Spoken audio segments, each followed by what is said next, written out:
The woman was about to fetch water, when suddenly she felt something wriggle into her pants. She hurriedly called out to the man for help. He rushed over to assist, flashing a smug grin, but the next second, his face turned pale. He yanked a venomous snake out of her pants. The man was scared half to death and swiftly flung the snake away. Otherwise, the consequences of a bite would have been unimaginable. After the danger passed, he glared at her, his heart still pounding with fear, but the woman seemed almost pleased.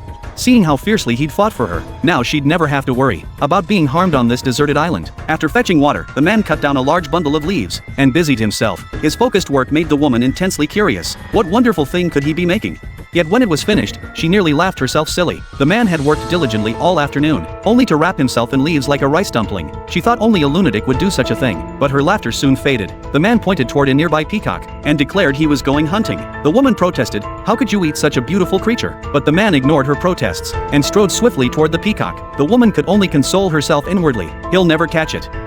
Even if he does, she'd rather starve than eat peacock meat. She resolved to distance herself from this cruel man. Yet when evening came and the man roasted the peacock, its aroma drifted across the empty beach. Before long, it drew the woman over, and she admitted she wanted a bite. Too lazy to argue, the man sliced off a leg and handed it over. The roasted meat's aroma seeped deep into the bone. The woman took her first bite and stared in disbelief, instantly forgetting her solemn vow. Her reaction left the man utterly speechless. They ate and talked. During their conversation, the woman learned the man had survived a plane crash before, though this time they'd crash-landed on a deserted island.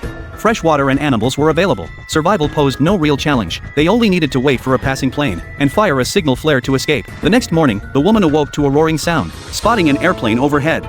She scrambled out of the cabin and sprinted to the man, urging him to fire the signal flare. Unexpectedly, he showed no reaction.